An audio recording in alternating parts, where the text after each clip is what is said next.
कि आपने तकरीर के दौरान कहा कि पाक होकर सोना चाहिए, तो क्या पाक से मुराद वजू करना है?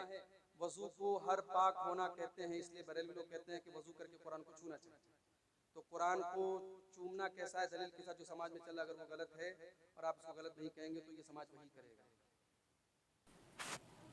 अच्छा, तो पहला ये सवाल है कि जो हदीस में आया है कि पाक होकर के सोना है, तो क्या उससे मुराद वजू करके सोना है? बिल्कुल उससे मुराद वजू करके, और ये तो अल्लाह के रसूल की सुन्नत भी थी।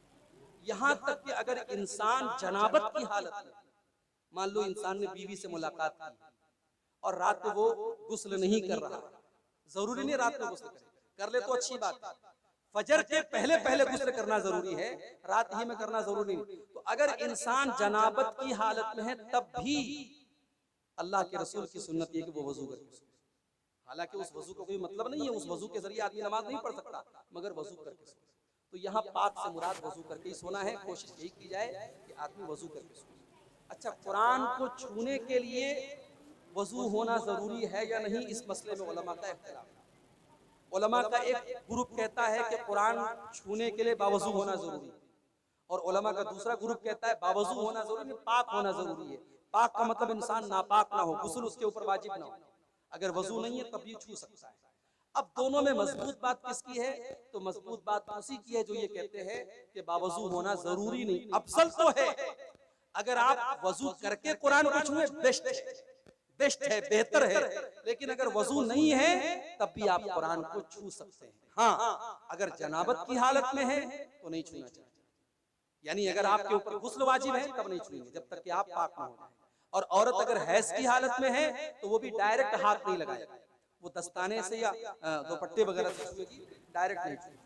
कुरान को चूमने की जहां तक बात है, मेरे इल्म में कोई ऐसी खास दलील मौजूद नहीं कि कुरान को चूमा जाए, लेकिन बहरहाल एक एहतराम के तौर पे अगर कुरान को चूमा जाता है तो चूमा जा सकता है, उसमें कोई हर्ज की बात नहीं। कुरान बहरहाल अल्लाह ताला का कलाम है और एक काबिल एहतराम चीज है।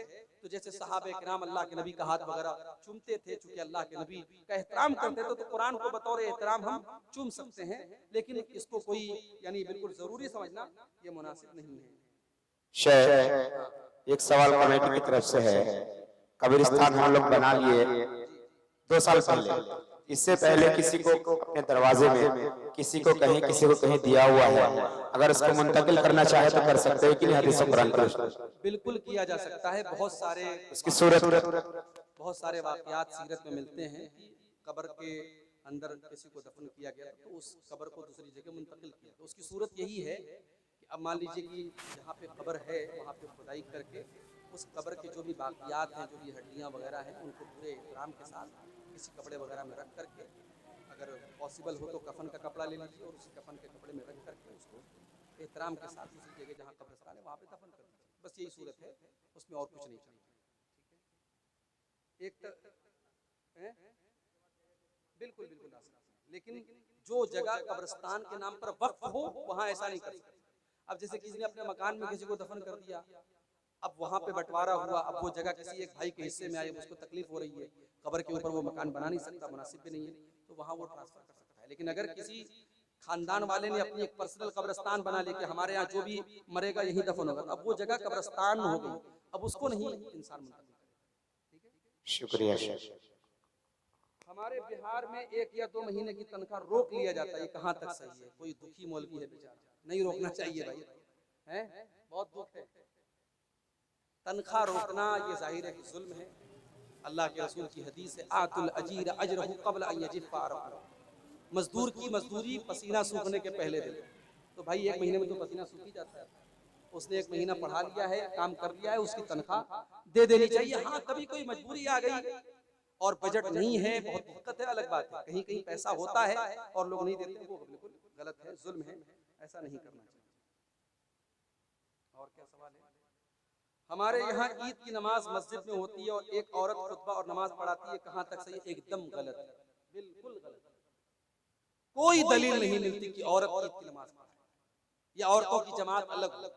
अल्लाह के रसूल के दौर में, सहाबा के दौर में औरतों की जो जमात होती थी उसको अल्लाह के रसूल सल्लल्लाहु अलैहि वसल्लम ही पढ़ाते थे, और आज के दौर में लाउड स्पीकर का इंतजाम है, माइक का इंतजाम है, कोई मसला नहीं है। मैं कई जगहों पर मैंने देखा कि औरतों की जमात अलग हो रही है और औरत पढ़ा रही है, ये बिल्कुल मुनासिब नहीं है। इस पर आप रुकावट डालिए, ये बिल्कुल सही नहीं है। इस पर कोई भी आलिम से आप फतवा ले लें, बड़े इदारे से फतवा ले लें, आपको फतवा मिल जाएगा। क्या हमारे सहाबे किराम बरकत की दुआ करते थे? बरकत की दुआ करते थे। और हजरत अनस रज़ी अल्लाह ताला अन्हु जब पैदा हुए तो उनके हजरत अनस को उनकी माँ अल्लाह के रसूल के पास लेके आई, तो अल्लाह के रसूल ने दुआ की थी कि ऐ अल्लाह इनके माल में और इनकी औलाद में बरकत दे। तो हजरत अनस के माल में और उनकी उम्र में और उनकी औलाद में बड़ी बरकत दी थी अल्लाह ने। तो बरकत की दुआ बहरहाल सहाबे किराम करते थे, उसमें कोई हर्ज की बात नहीं। किसी गांव में जुमा के दिन 2 अजान होती है, क्या ये सही है? इस मसले में भी उलमा का इख्तिलाफ है, लेकिन दलील के एतबार से ज्यादा सही बात यही है कि एक अजान दी जाए। हजरत अबू बकर सिद्दीक के दौर में, अल्लाह के प्यारे नबी के दौर में, हजरत उमर फारूक के दौर में एक ही अजान होती थी। हजरत उस्मान गनी के दौर में जब मदीने की आबादी बढ़ गई तो 2 अजान होती थी। एक अजान मार्केट में होती थी, एक ऊंचे से मकाम पे, जिसका नाम हदीसों में ज़ौरा आया है। आज के दौर में वो कोई जरूरत भी नहीं है, लाउड स्पीकर का इंतजाम है। एक ही अजान होनी चाहिए जो नबी के दौर में होती थी, वही ज्यादा सही है। कब्रिस्तान या मस्जिद या जलसे में किसी काफिर से चंदा लेना कैसा है? लिया जा सकता है, मगर अगर कोई गैर मुस्लिम ऐसा है जिसके बारे में आपको ये मालूम है कि उसकी सारी कमाई हराम है, अगर मिक्स है तब तो लिया जा सकता है। अगर सारी कमाई हराम की है, किसी नाजायज चीज का कारोबार कर रहा है, उसका चंदा नहीं ले सकते। बाकी अगर हलाल कारोबार है या हलाल और हराम मिक्स है तो लिया जा सकता है। इस पर उलमा के फतवे मौजूद हैं। आप देखिए कि खाने काबा की जो तामीर हुई थी, मक्का के काफिरों ने अपने पैसे से की थी, हालांकि उन लोगों ने हलाल पैसे से ही की थी, लेकिन अपने पैसे से की थी। तो अल्लाह के रसूल सल्लल्लाहु अलैहि वसल्लम जब आपने मक्के को फतह कर लिया, तो अगर उनके चंदे से बना हुआ खाने काबा या मस्जिद हराम गलत होती तो आप ढा करके नई मस्जिद बनाते, मगर आपने ऐसा नहीं किया। तो गैर मुस्लिम से भी चंदा लिया जा सकता है, कोई हरज की बात नहीं। अल्लाहु आलम बिस्मिल्लाह। मेरे भाइयों,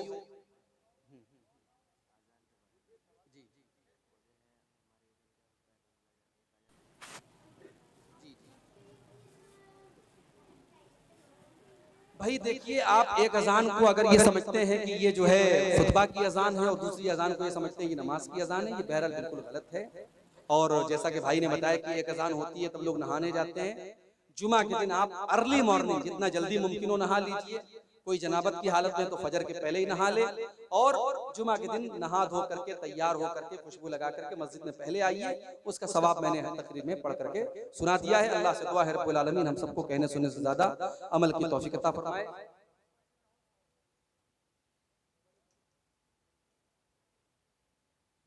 और सवाल कहाँ है भाई?